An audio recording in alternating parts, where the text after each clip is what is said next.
नमस्कार, स्वागत है आपका। मैं हूं आपके साथ में वैष्णवी। घड़ी में 4 बज चुके हैं और अब वक्त है 4 बजे की 4 बड़ी खबरों का, जहां हम देश की 4 बड़ी खबरों पर चर्चा करेंगे। पहली खबर है उमर अब्दुल्ला जेके यूटी के पहले सीएम बने। दूसरी बड़ी खबर बता दें कि बहराइच हिंसा में 11 एफआईआर दर्ज हुई है, अब तक 50 गिरफ्तारी हो चुकी है।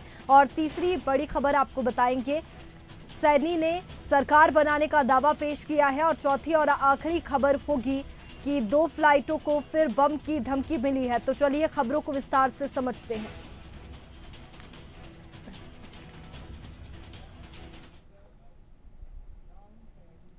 और चलिए पहली बड़ी खबर का रुख करेंगे, जहां नेशनल कॉन्फ्रेंस के उपाध्यक्ष उमर अब्दुल्ला ने बुधवार को जम्मू कश्मीर के मुख्यमंत्री पद की शपथ ली है। इसके साथ ही वे इस केंद्र शासित राज्य के पहले सीएम बन गए हैं। कार्यक्रम श्रीनगर के शेर कश्मीर इंटरनेशनल कॉन्फ्रेंस सेंटर में हुआ। नेशनल कॉन्फ्रेंस के साथ मिलकर विधानसभा चुनाव लड़ने वाली कांग्रेस सरकार में शामिल नहीं हुई है।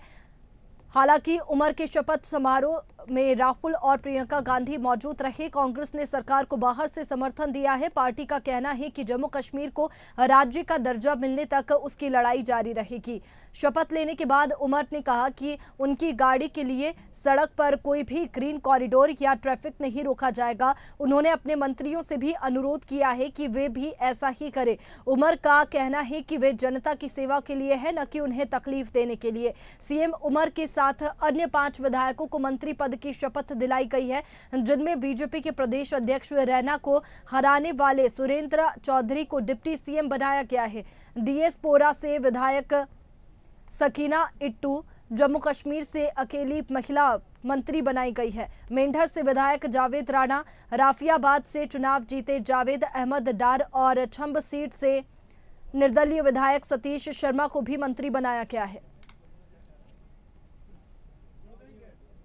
To swear in the name of God that I will bear true faith and allegiance to the Constitution of India as by law established, that I will uphold the sovereignty and integrity of India, that I will faithfully and conscientiously discharge my duties as Chief Minister for the Union Territory of Jammu and Kashmir, and that I will do right to all manner of people in accordance to the Constitution and the law, without fear or favor, affection or ill will.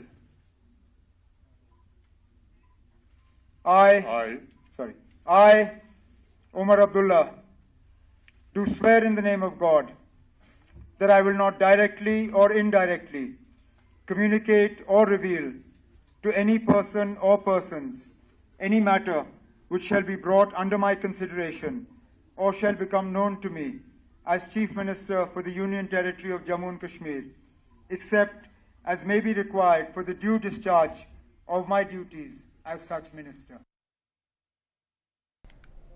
तो देखिए, विधायकों ने मंत्री पद की शपथ ली है। उमर अब्दुल्ला ने भी सीएम पद की शपथ ली और ये शपथ ग्रहण की तस्वीरें आपने देखी और उमर अब्दुल्ला की शपथ को भी आपने सुना।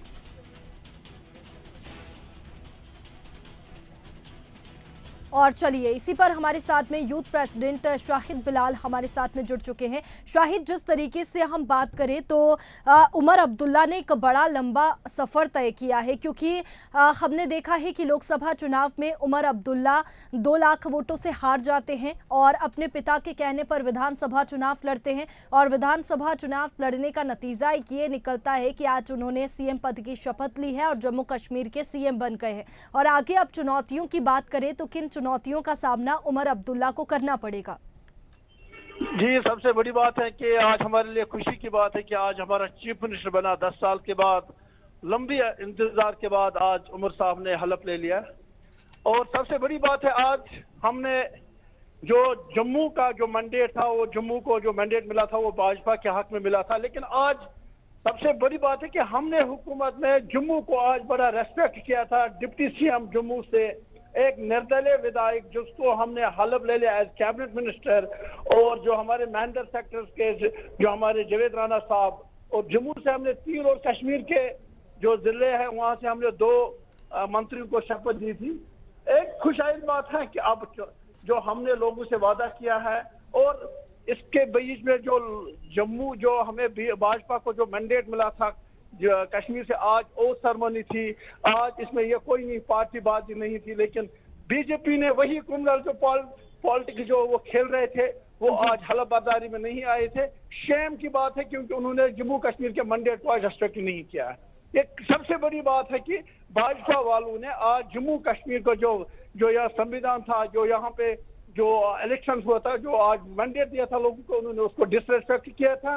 ये सबसे बड़ी बात है क्योंकि वो आज हलफ बर्दारी में नहीं आए।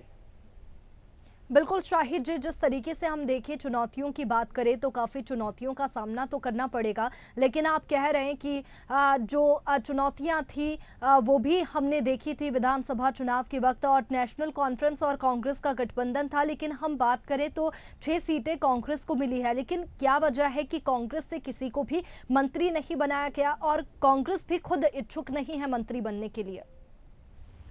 देखिए, कांग्रेस का अपना मामला है। हमने उनको बोला था हम आपको एक मंत्रालय देंगे, उनके पार्टी का सवाल है। लेकिन जहां हमने आज लोगों के मैंडेट को रेस्पेक्ट किया है, हमने एक निर्दलीय को एमएलए बनाया, वरना कांग्रेस को क्यों नहीं बनाते थे हम? हमने एक निर्दलीय जो आजाद उम्मीदवार जीत के आया था चंबा सीट से, हमने उसको कैबिनेट मिनिस्टर बनाया। लेकिन आज मैं आपको ये कह रहा हूँ, कांग्रेस वालों का अभी हमारे पास 4 मंत्रालय है। देखिए कांग्रेस वाले क्या सोचते हैं उसके बारे में, उस जो हम उनको जो सीट शेयरिंग मिल रहा है, जो उनको मंत्रालय मिलेगा, लेकिन डेफिनेटली उनको हम दे रहे हैं, क्यों नहीं दे रहे हैं। और सबसे बड़ी बात है, आज भाजपा वाले इस संबंध जो इस सेरेमनी थी, उस सेरेमनी में नहीं आए थे। इस शर्म की बात है कि उन्होंने डिसरेस्पेक्ट किया था जम्मू कश्मीर के मैंडेट को।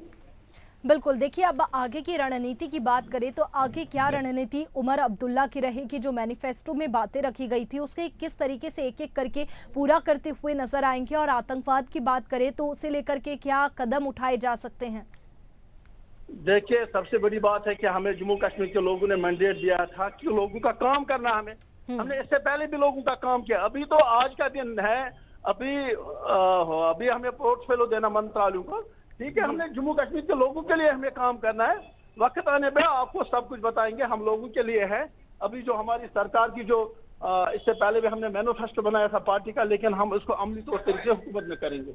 चलिए शाहिद जी, बहुत शुक्रिया आपका हमारे साथ में जुड़ने के लिए। तो देखिए, सुरेंद्र चौधरी डिप्टी सीएम बने हैं, इसके साथ ही उमर अब्दुल्ला ने सीएम पद की शपथ ले ली है और जम्मू कश्मीर के नए सीएम अब सामने आ चुके हैं। उमर अब्दुल्ला जम्मू कश्मीर एंड यूटी के नए सीएम हैं, सुरेंद्र चौधरी डिप्टी सीएम बने हैं। तो देखिए अब आगे की रणनीति क्या होगी सरकार की, वो देखने वाली बात होगी।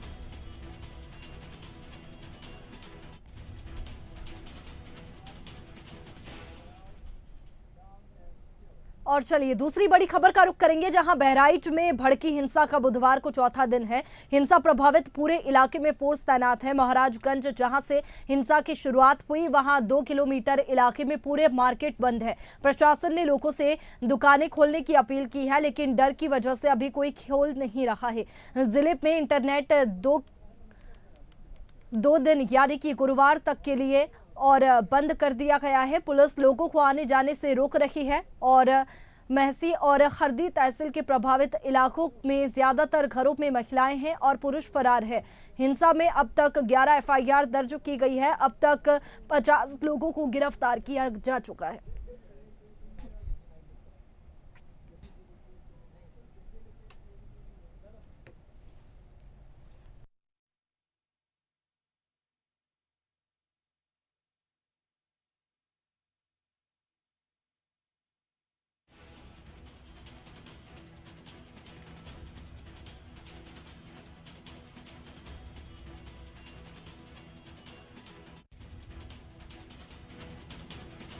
ये जिस तरीके से ये घटना हुई, हिंसा हुई और उसके बाद में अब लगातार सियासत देखने को मिल रही है। और बात करें तो अब तक 50 लोगों को गिरफ्तार किया जा चुका है। एफआईआर में 1000 अज्ञात नाम हैं।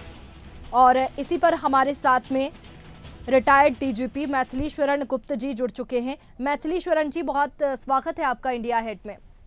जी जी, धन्यवाद। मैथिली शरण जी, जिस तरीके से हम बात करें तो ये सांप्रदायिक घटनाएं होती है, जो कि उत्तर प्रदेश में तो ऐसा कहा जाता है और विपक्ष भी लगातार आरोप लगा रखा है कि गुंडई देखने को मिलती है, दबंगई देखने को मिलती है और इस तरीके की हिंसा आम बात है उत्तर प्रदेश में। लेकिन ये काफी बड़ी हिंसा थी। बहराइच में जो हुआ, मूर्ति विसर्जन से जो विवाद शुरू हुआ, वो काफी बड़ी घटना में तब्दील किया गया। फिलहाल वहां की अगर स्थिति की बात करें तो स्थिति पूरी काबू में करने की कोशिश की जा रही है, लेकिन अब पुलिस का क्या फर्ज बनता है?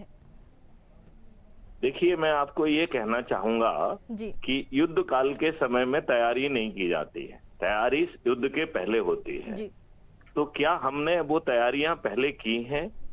और तैयारी की जब हम बात करेंगे तो सबसे पहले नियम कानून बनाने की तैयारी करना चाहिए। बिल्कुल। आप बताइए, भारतवर्ष में कोई भी स्लीपर सेल, कोई भी गुंडा बदमाश कहीं भी जाके छिप जाए, हमें एक सर्टेनिटी ऑफ आइडेंटिटी का कानून क्यों नहीं लाना चाहिए कि आम रोड पर वही चल पाएगा जिसकी आइडेंटिटी टेक्नोलॉजी ने डिटेक्ट कर ली है। हमें इस तरीके के बहुत महत्वपूर्ण परिवर्तन करना होंगे। हमें जो है नियम कानून जो गुलामों के, अंग्रेजों के द्वारा बनाया था, उसमें बदलाव करना होंगे। हमें जो है बिना थाने जाए FIR दर्ज कराने के प्रावधान लागू करना होंगे। हमें 4 तरीके के बहुत गंभीर अपराध बनाना होंगे, जहां झूठी FIR करना, झूठी गवाही देना, झूठी विवेचना करना और झूठी वकालत करना गंभीर अपराध होना चाहिए। यदि हम इस तरीके की तैयारियां करेंगे तो बहरीच जैसे कांड नहीं होंगे। बिल्कुल। देखिए सर, जिस तरीके से आप बता रहे हैं कि ये जो कानून व्यवस्था है वो होनी चाहिए, लेकिन जो बहराइच की हम बात कर रहे हैं, बहराइच में कानून व्यवस्था कहाँ दिखाई दी? हम देखते हैं उत्तर प्रदेश में सीएम योगी आदित्यनाथ लगातार कानून व्यवस्थाओं को लेकर के समीक्षा बैठक करते हैं। कानून व्यवस्था पर वे लगातार जनसभा में बोलते हुए आते हैं कि उत्तर प्रदेश में कानून व्यवस्था है, लेकिन जब इस तरीके की घटना निकल करके सामने आती है तो सबसे पहले कानून व्यवस्थाओं पर ही सवाल उठाए जाते हैं। लेकिन अब आपका क्या कहना है उत्तर प्रदेश की कानून व्यवस्था को लेकर के, क्योंकि कानून व्यवस्था की जो भी नतीजा है वो हमने देख लिया। देखिए, मैं आपको ये बताऊं, हम नतीजे में जाने की कोशिश बाद में करें। यदि हम जो है अपने फ्रेमवर्क को, जिसको लोग बाग कहते थे कि ये अंग्रेजों का स्टील फ्रेमवर्क है, वो अंग्रेजों का घटिया फ्रेमवर्क था जो उन्होंने भारतीय गुलामों के लिए बनाया था। ये दुर्भाग्य और लज्जा की विषय है कि हमने जो नए 3 कानून बनाए हैं उनमें आत्माएं नहीं बदली। This is old wine in the new bottle. मैं माननीय आदित्यनाथ जी से और माननीय नरेंद्र मोदी जी से और अमित शाह जी से प्रार्थना करना चाहूंगा कि अभी कुछ नहीं बदला है, अभी कुछ नहीं बिगड़ा है। इन कानून की समीक्षा करिए। हमें नए कानून बनाना चाहिए जिससे आम रोड पर चलने वाले व्यक्ति की आइडेंटिटी सुनिश्चित होना चाहिए। आप ये बताइए, गुंडा बदमाश अनोनिमिटी के साथ रोड पे घूम रहा है और जिसको चाहे वो चाकू मार दे, जिसको चाहे उसका घर जला दे, जिसको चाहे उसको गोली मार दे। हम अपने सिस्टम को क्यों नहीं बदल रहे हैं? हम जो है ना सिर्फ आरोप प्रत्यारोप में क्यों फंसे हुए हैं? हम किसी पे के कानून की धज्जियां, व्यवस्था की धज्जियां उड़ गई, पुलिस की पोल खुल गई, ढोल की पोल खुल गई। कब तक हम इस तरह के नारेबाजी में फंसे रहेंगे? मेरी बात मुझे नहीं मालूम है कि आपको कितनी अच्छी लग रही है, लेकिन मुझे लग रहा है कि हमें डिफरेंट तरीके से सोचना होगा। बिल्कुल, देखिए आपकी बात बिल्कुल सही है कि जो कानून है वो बनाए जाने चाहिए और कानून का खौफ लोगों में होना चाहिए ताकि इस तरीके की जो घटनाएं हैं वो सामने ना आए। लेकिन क्या मानसिकता होती है जो इस तरीके की घटना हो जाती है? हम बात करें तो पहले से इसकी तैयारी की जानी चाहिए थी। जब पता था कि मूर्ति विसर्जन का जो जुलूस है वो मुस्लिम एरिया से निकल रहा है, तो ऐसे में पूरी जो व्यवस्थाएं हैं वो पुलिस को करनी चाहिए थी। पुलिस बल भी तैनात था, लेकिन पुलिस उस वक्त क्या कर रही थी? सबसे बड़े सवाल यही उठ रहे हैं कि पुलिस चौकन्नी रहनी चाहिए, सतर्क रहना चाहिए। कानून व्यवस्था, चलिए ठीक है, कानून व्यवस्था की आप बात कर रहे हैं कि कानून सख्त होने चाहिए, कानून का खौफ भी होना चाहिए, लेकिन होती है कुछ लोगों की ऐसी मानसिकता जो इस तरीके के कृत्य करते हैं और सांप्रदायिक हिंसा होती है। लेकिन उसके बाद में उस समय पुलिस क्या करती है और कानून व्यवस्था पर इसीलिए सवाल उठाए जाते हैं। मैं आपसे ये पूछता हूं कि क्या जो कुछ भी होता है इसकी साजिश, इसका षड्यंत्र पर्दे के पीछे बहुत पहले नहीं होता है? क्या इसमें मंदिर मस्जिदों के अंदर जो है, विशेष तौर पर मस्जिदों के अंदर, क्या षड्यंत्र नहीं रचे जाते हैं? क्या हमें ऐसा नियम नहीं बना देना चाहिए कि सभी मंदिर मस्जिदों के अंदर माइक्रोफोन लगे होना चाहिए, जो जाके सीधे जो है ना उसमें पूरे ऑडियो वीडियो जो है ना रिकॉर्ड होना चाहिए, जिससे धर्म की आड़ में लोग बाग इस तरीके के जज्बातों को हवा ना दे पाए? क्या हमने ऐसा कानून बनाया है? क्या हमने ऐसी व्यवस्था की है?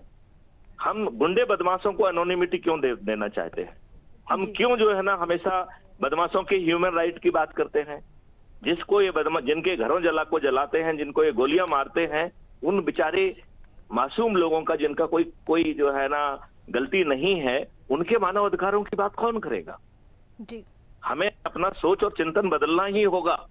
हमें अपने डिफेंसिव एटीट्यूड से बाहर निकलना होगा। भारत अब जो है विश्व गुरु के रूप में स्थापित होने वाला है, उसके सोच चिंतन और तरीके में जो है ना एक अलग चीज दिखना चाहिए। हमें विदेशियों के पिछलग्गू नहीं बनना चाहिए, हमें वेस्ट के पिछलग्गू नहीं बनना चाहिए। भारत एक वैदिक देश है, उसे अपने वेदों में जाना चाहिए। हमें अपने नियम कानून अपने यहाँ की आत्मा के हिसाब से बनाना चाहिए। जो अंग्रेजों ने भारतीय गुलामों के लिए नियम कानून बनाए थे, 77 साल के बाद भगवान ने हमको इतनी अकल नहीं दी है कि हम उनको बदल पाए। जी बिल्कुल, देखिए जिस तरीके से उत्तर प्रदेश की बात करें तो कई कानून व्यवस्थाएं वहां पर बनाई गई है, कई कानून उत्तर प्रदेश में बनाए गए हैं। और योगी जी तो लगातार अपनी जनसभाओं में कहते हैं कि जो हिंसा होती थी मायावती के समय में, अखिलेश यादव के समय में, उनके कार्यकाल में, उसका जो ग्राफ है वो अब उत्तर प्रदेश में कम हुआ है। तो ये सब तो कानून व्यवस्था की वजह से ही हुआ है। निश्चित तौर पर आदित्यनाथ योगी जी ने एक बहुत अच्छी पकड़ बनाई है, बदमाशों और गुंडों में एक भय कारित किया है, और उसी फ्रस्ट्रेशन को निकालने के लिए गुंडे बदमाश इस तरीके की घटना करना चाहते हैं, जिससे वो ये कह सकें कि आदित्यनाथ जी का लॉ एंड ऑर्डर उतना अच्छा नहीं है। जबकि मैं कह रहा हूं कि भारत देश में सबसे अच्छा जो है ना इस समय कानून व्यवस्था की स्थिति है, तो वहां की परिस्थितियों के हिसाब से उत्तर प्रदेश की है, जिसकी 200% क्रेडिट हम आदित्यनाथ योगी जी को देना चाहेंगे। लेकिन मैं प्रार्थना करना चाहूंगा कि हमें अपने विवेचन का तौर तरीका बदलना पड़ेगा। हमें सोच और चिंतन को बदलना होगा। हमें आरोप और प्रत्यारोप से बाहर निकलना होगा। हमें न्याय व्यवस्था को भी बदलना होगा। हमें अधिकतम 30 दिन में न्याय देने की बात करना चाहिए, और वो न्याय ऐसा नहीं होना चाहिए जहां कोर्ट कचहरी में जज के नीचे जो है ना कोर्ट मोहर्र बैठ के पैसे ले रहा है और सब भ्रष्टाचार हो रहा है। इसको कब तक आप जो है ना अनदेखा करेंगे, और क्यों अनदेखा करेंगे? बिल्कुल, देखिए आपकी बात बिल्कुल सही है कि जो न्याय की जो प्रक्रिया है वो बदलनी चाहिए, कानून व्यवस्था बदलनी चाहिए। इसके साथ ही ऐसा खौफ कानून में होना चाहिए कि अपराधी जो है वो अपराध करने से डरे और कोई अपराधी पैदा ही ना हो। शुक्रिया आपका हमारे साथ में जुड़ने के लिए। तो देखिए जिस तरीके से ये हिंसा हुई है, 50 गिरफ्तार हुए हैं, 1000 नाम अज्ञात है। हिंसा में मारे गए राम गोपाल की जो गोली मार करके हत्या हुई है, उसके बाद से लगातार सियासत देखने को मिल रही है और आरोप प्रत्यारोप लगाए जा रहे हैं और विपक्ष लगातार कानून व्यवस्थाओं पर सवाल उठा रहा है।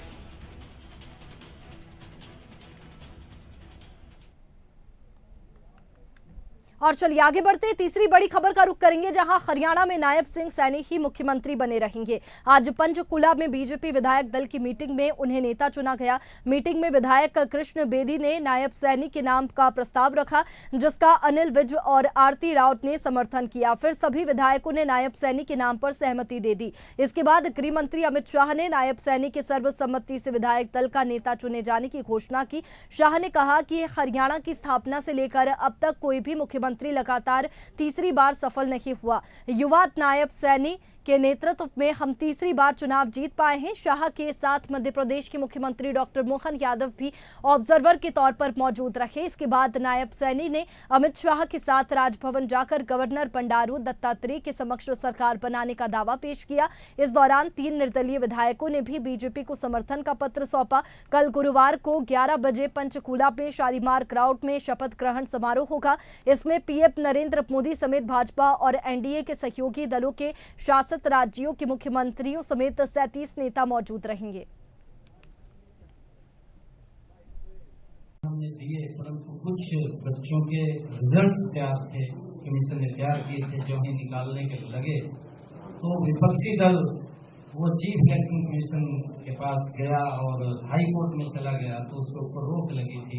हमने ये अनाउंसमेंट किया था कि हम सबसे पहले उन बच्चों को ज्वाइनिंग लेटर देंगे। हम अपनी बात के ऊपर पूरा कायम है और बच्चों का वो रिजल्ट क्या है, हमारे 24,000 बच्चे हैं, 24,000 बच्चों का कल ही जब सब होगा तो कमीशन का पूरा रिजल्ट क्या है वो उसको जारी कर देगा। संतोषजनक थी। सारों ने एक मत से विधायक दल का नेता चुना है और वो मुख्यमंत्री कल शपथ लेंगे। 5 सालों के नेतृत्व के लिए तैयार है नायब सिंह सैनी के नेतृत्व में सारा आप पूरी तरीके हाँ, तो 5 साल के लिए चुना जाता है। आप तैयार हैं 5 सालों के लिए लगातार?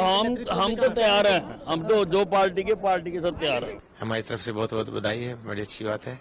हमारे मुख्यमंत्री रहेंगे और उनके कार्यकाल में जैसे पिछले भी 3-4 महीनों में एक से एक अच्छे फैसले लिए गए हैं, ऐसे मैं आशा करता हूं कि आने वाले 5 सालों में ये हरियाणा की आम जनता तक उनका जो सबका हक होता है, आम आदमी का, वो हक नायब सिंह सैनी जी की अध्यक्षता में मुख्यमंत्री तक पहुंचेगा। तीसरी बार जब भाजपा की सरकार बन रही है और उनको दूसरी बार जो मौका दिया है, ये हरियाणा के लिए एक बहुत बड़ा सौभाग्य है, मैं तो ये कहूँगी।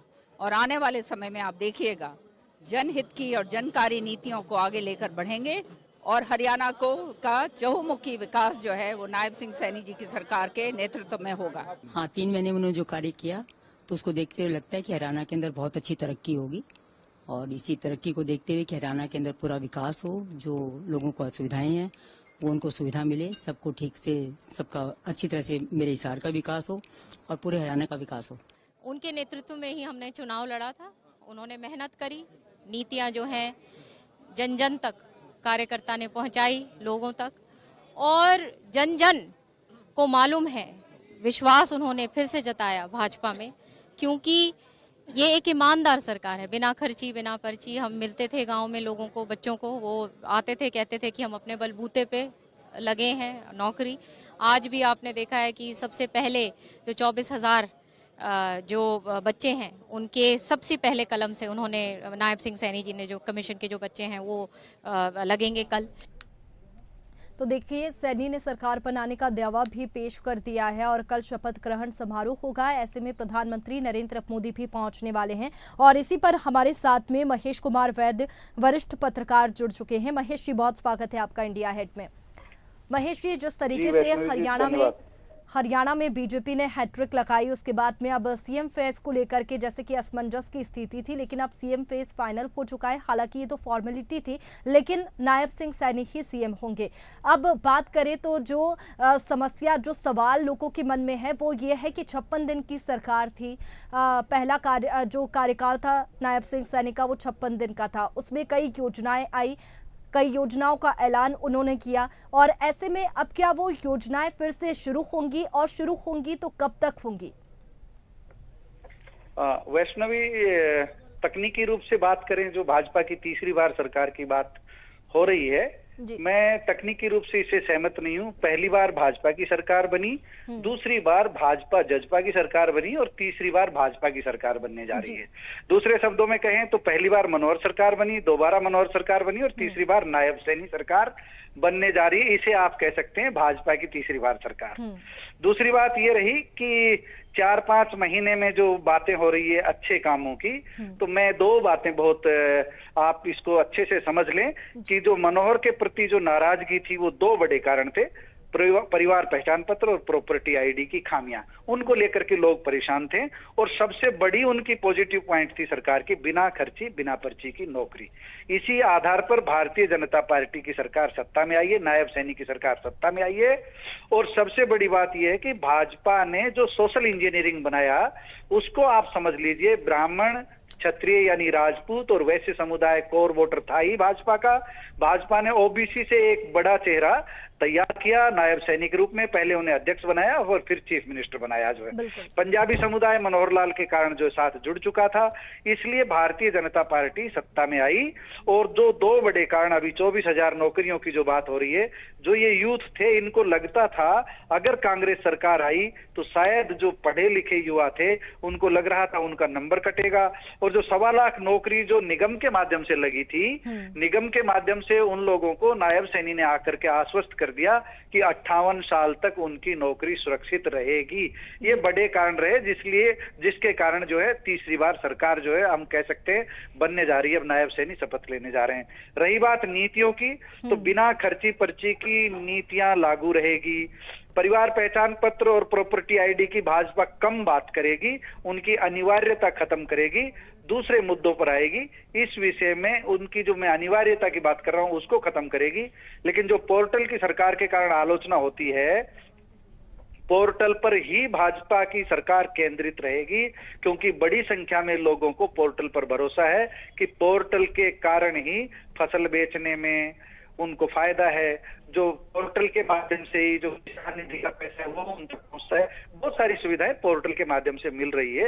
ये ठीक है कि कुछ लोगों को तकनीकी रूप से दिक्कत आती है, लेकिन गांव-गांव अब जो केंद्र खुले हुए हैं, सीएससी खुले हुए हैं, सामुदायिक स्तर पर जो वहां जाकर के लोग अपना काम करा सकते हैं। मुझे लगता है जो मनोहर सरकार की नीतियां थी, जो तबादला नीति थी वो जारी रहेगी, जो बिना खर्ची पर्ची की नीति थी वो जारी रहेगी, और परिवार पहचान पत्र और प्रॉपर्टी आईडी जैसे जो विषय थे उनकी अनिवार्यता खत्म कर दी जाएगी। आप एक देखिए तरह से कह महेश जी, सकते हो जिस तरीके से हम बात करें एंटी इनकम्पेंसी की, तो देखा जा रहा था कि एंटी इनकम्पेंसी है, तो जिस तरीके से एंटी इनकम्पेंसी की बात कर रहे थे, विरोधी लहर की बात कर रहे थे, ऐसा कुछ असर दिखाई नहीं दिया। और विपक्ष की अगर बात करें तो जो अंतर्कलह विपक्ष में देखने को मिली, क्या यही वजह है विपक्ष की हार की? क्योंकि हमने देखा था कि उस समय जब सियासत चल रही थी हरियाणा चुनाव में, लगातार विपक्ष में अंतर्कलह देखने को मिली। कुमारी शैलजा, सुरजेवाला और इन सभी के बीच में आपसी लड़ाई जो है वो देखने को मिली थी, और हर बार यही कारण होता है कांग्रेस में हार का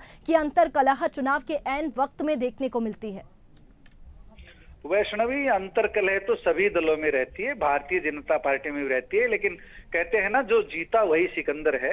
1% वोटों का ही फर्क रहा है, कोई ज्यादा नहीं है, 1 से भी कम है, 0.9 कुछ है जो अंतर है जीत का, जो भारतीय जनता पार्टी का कोई बहुत इतराने वाला नहीं है। भारतीय जनता पार्टी तो 20-22 पे खड़ी थी। नायब सैनी ने जो मनोहर सरकार के जो फैसले जिनके कारण आलोचना हो रही थी, पीपीपी और जो प्रॉपर्टी आईडी है उनको लेकर के यू टर्न लिया और अच्छी घोषणाएं की। ओबीसी के लिए जो घोषणा की, क्रीमी लेयर की जो आय सीमा बढ़ाने की, जिसको लेकर के आलोचना होती थी, और कांग्रेस जो ओबीसी में सेंध लगा रही थी, उसको रोका है। तो निश्चित रूप से नायब सैनी ने आकर के ऐसा प्रयास किया, इनका जो भारतीय जनता पार्टी का जो कैडर का जो मतदाता था उसको लगा कि अब हम सत्ता में आ सकते हैं। वो जीत के लिए लड़े अंत तक, और कांग्रेस इसलिए लड़ रही थी कि कहीं सीटें हमारी ज्यादा न आ जाएं, 50 से ज्यादा क्रॉस नहीं कर जाएं, 45 से ज्यादा क्रॉस नहीं कर जाए, भारतीय जनता पार्टी कहीं बहुत ज्यादा पीछे न रह जाए। ये कांग्रेस में भी एक पक्ष ऐसा चाह रहा था। चलिए, फिलहाल बीजेपी ने हैट्रिक लगाई है और सीएम का जो चेहरा है वो भी फाइनल हो चुका है। कल शपथ ग्रहण होगा, इसी को देखते हुए बीजेपी नेता काफी उत्साहित है। बहुत शुक्रिया महेश जी आपका हमारे साथ में जुड़ने के लिए।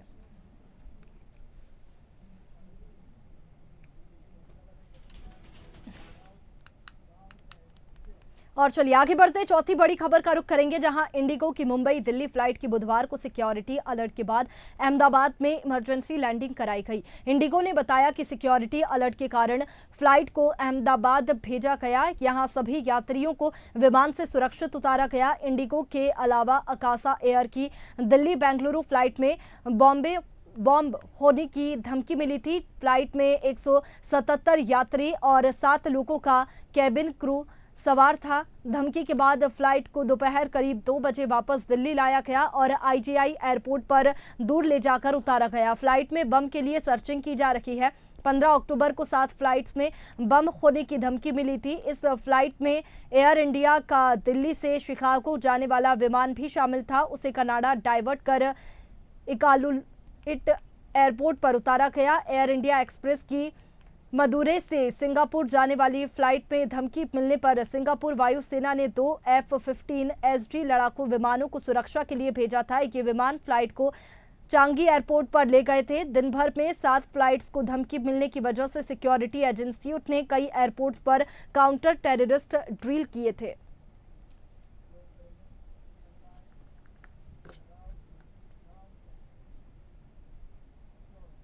फिलहाल बुलेटिन में इतना ही। तमाम खबरों के लिए आप बने रखिए इंडिया अहेड के साथ में। नमस्कार।